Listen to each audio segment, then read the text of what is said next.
Newport, Rhode Island. 3rd Friday of June.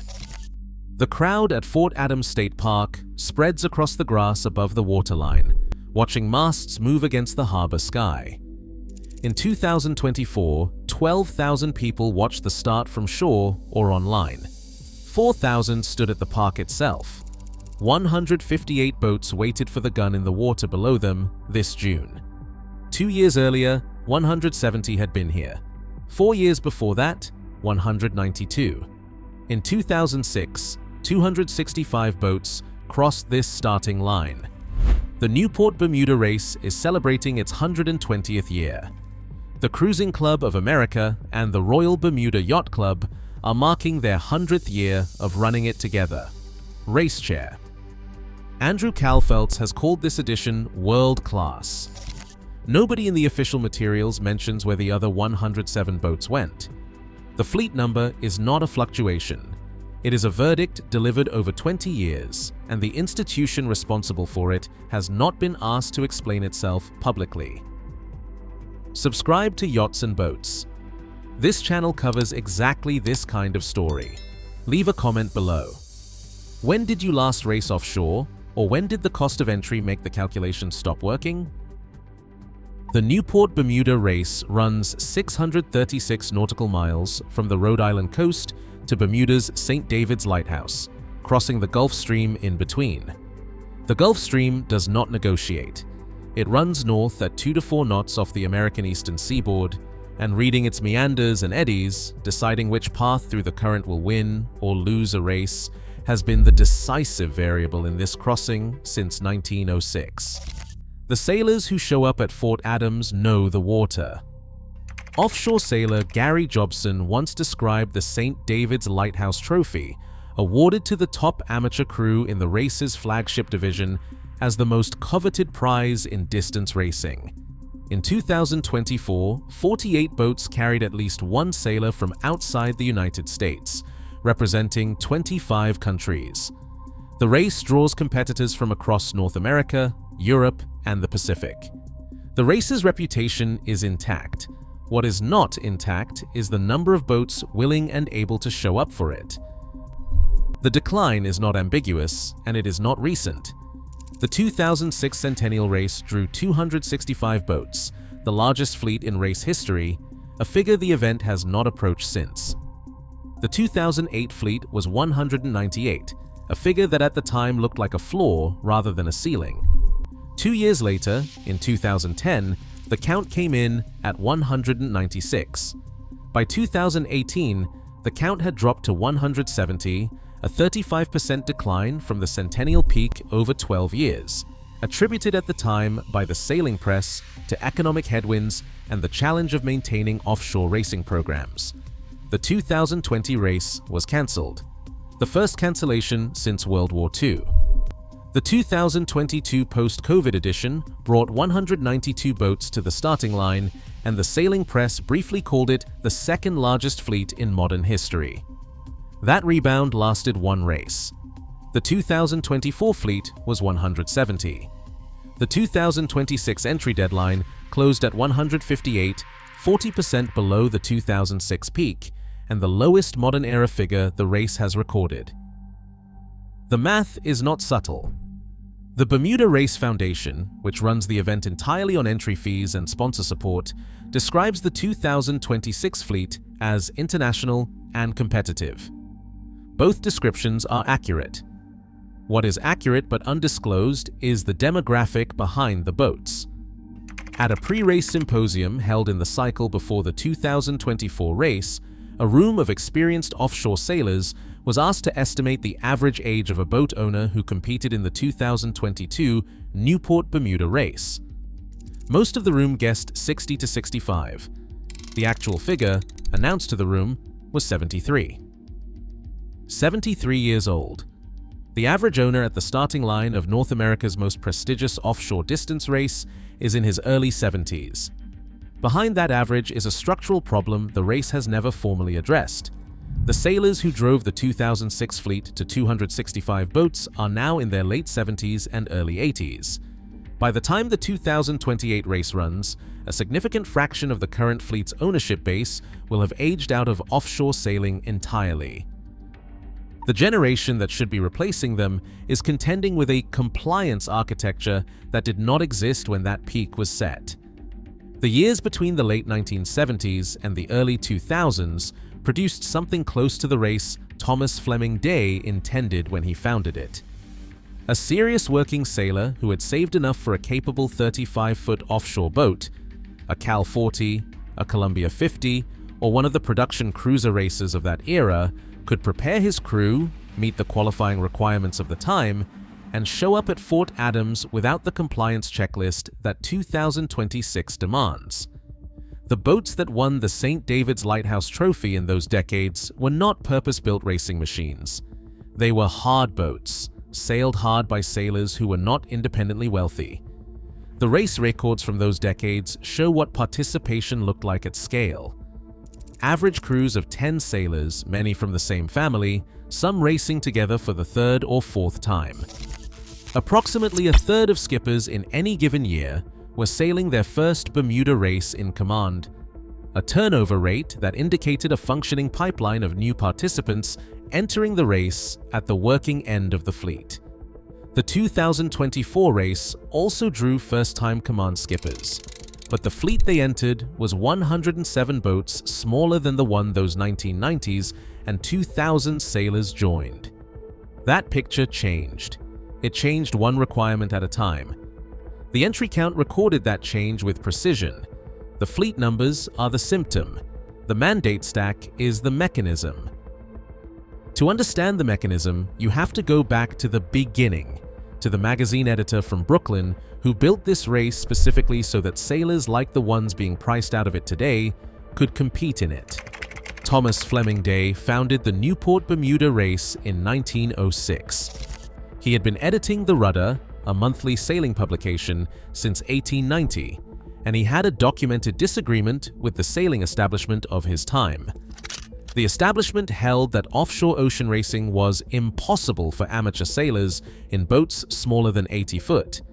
In their model, the Atlantic was a venue reserved for large yachts, professional crews, and the men with the capital to maintain both.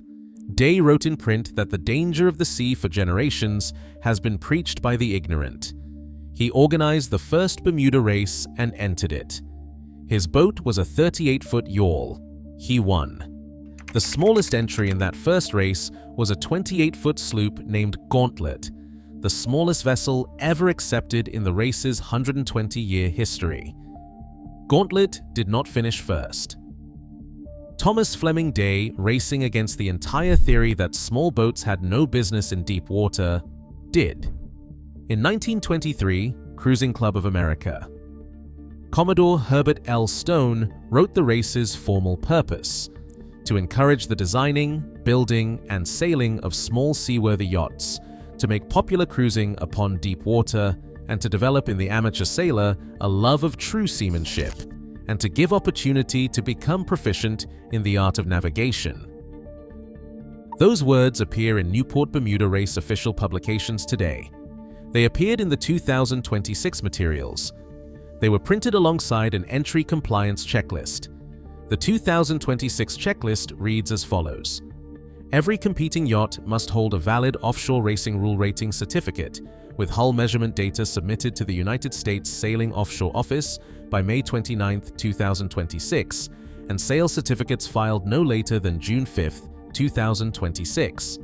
The Offshore Racing Rule measurement process requires a qualified measurer to take hull dimensions and stability data, which are then submitted to United States Sailing's Offshore Rating Office. The certificate must be initiated before April 5, 2026. For a boat that has not previously held an Offshore Racing Rule rating, this is a process that takes months to complete and carries its own cost before a single piece of equipment is purchased. Every crew member must carry a personal AIS man-overboard beacon fitted to their life jacket. This requirement was introduced in 2018 and applies to every crew position on every boat in the fleet. When the Bermuda Race Organizing Committee introduced it, they acknowledged the cost burden and negotiated group discount programs with equipment vendors to help absorb the expense. 30% of each competing crew, including the person in charge and the designated relief person in charge, must hold a current certificate from a World Sailing approved offshore personal survival course. Not all United States sailing courses satisfy this standard. The certificate must carry the words World Sailing Approved on its face. Every competing yacht must carry a satellite telephone installed below deck in a fixed mount, operational at all times, and available to receive position reporting calls from the race committee at designated intervals throughout the crossing. And effective January 1st, 2026, the first Newport Bermuda race year. This requirement applies. Every competing yacht must carry an emergency dewatering pump with a minimum rated capacity of 3,000 gallons per hour, operable by battery, by main engine power, or by a dedicated separate engine. For reference, Thomas Fleming Day won the 1906 Bermuda race on a 38-foot yawl. The 1923 mission statement named the amateur and the small seaworthy yacht as the intended participants. Not one element of the 2026 compliance checklist, the Offshore Racing Rule certificate, the per crew AIS man-overboard beacons, the World Sailing Survival credentials, the fixed satellite phone installation, the 3,000-gallon emergency pump, was in place in the form it now requires during the 2006 race, when 265 boats were on the starting line. The 1923 mission statement named the amateur sailor. It named opportunity. The 2026 compliance checklist names the equipment that sailor must now carry before he qualifies to attempt what Day called possible in 1906. The distance between 265 boats and 158 boats is not random variance. It is the accumulated cost of each compliance layer added to the entry requirement since the fleet was at its highest point, and the Cruising Club of America has not published a document analyzing whether the 1923 mission statement and the 2026 checklist are describing the same race. The mandates are documented. Their individual justifications are on record. What has not been produced is the arithmetic connecting the compliance stack to the starting line trend, and whether anyone inside that organization has asked the question, the 2026 entry numbers are now answering for them. The 1923 mission statement and the 2026 compliance checklist both appear in the official race materials. Which part of that pairing is harder to explain? That the statement survived, or that nobody in a leadership position has been asked to reconcile them publicly? The word the offshore sailing community reaches for is access. Access has been degrading at the Newport Bermuda Race for 20 years in the incremental way that keeps any single requirement from being named as the cause. Each mandate arrived with a documented reason. The AIS man-overboard beacon requirement has a direct lineage, locating a person in open water before distance, and hypothermia close the recovery window is a documented problem in offshore racing. The World Sailing Survival Course mandate addresses a specific risk. The Gulf Stream corridor has ended careers and lives of sailors who entered it underprepared. The 3,000-gallon emergency pump requirement came in direct response to flooding incidents documented across offshore racing events. Colin Golder, the 74-year-old captain of the Morgan of Marietta, went overboard during the 2022 Newport Bermuda Race, 325 miles from Bermuda. A United States sailing investigation panel determined he was not wearing a personal flotation device in conditions that required one. His death is part of the documented record that produces updated safety language. The mandates are not invented. The cumulative arithmetic they produce has also not been formally addressed by the institution responsible for the race. The Bermuda Race Organizing Committee is composed entirely of volunteers from the Cruising Club of America and the Royal Bermuda Yacht Club. The race runs on entry fees and sponsorship alone. There are no cash prizes. The winner of the St. David's Lighthouse Trophy receives a trophy and recognition at a prize-giving ceremony at Government House in Hamilton, Bermuda. This is not a commercially driven event. It is a volunteer-run institution whose mission is the one Thomas Fleming Day set in 1906. None of these requirements arrived with the intention of making the race inaccessible to the sailor described in the 1923 mission statement. The aggregate cost of complying with all of them did exactly that, and the 2026 entry list is the record of that outcome. 158 boats is 107 fewer than arrived in 2006, when the race last reflected the scale Herbert Stone described in 1923. The Royal Yachting Association launched its largest ever public survey in late 2025 to investigate declining sailing participation across the United Kingdom. The responses it received named soaring equipment costs, marina pricing, and regulatory accumulation as the primary barriers. The RYA survey covers British sailing. The forces it is documenting are not unique to Britain. Across offshore racing, the pattern that produced the 2026 Newport Bermuda Race fleet has produced declining entry numbers at comparable events on both sides of the Atlantic. The sport did not become less compelling. The entry threshold crossed a line that the sailor described in the 1923 mission statement can no longer clear. In 2026, the Newport Bermuda Race is marking a century of stewardship between two of sailing's great institutions. The press materials call it historic. The 158 sailors on the starting line have earned their place.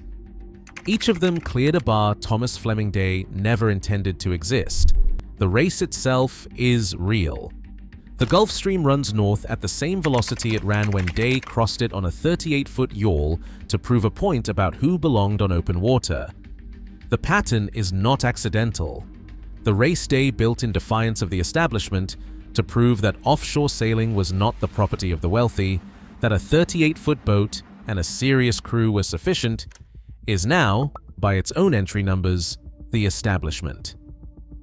The ledger does not lie. Subscribe to Yachts and Boats.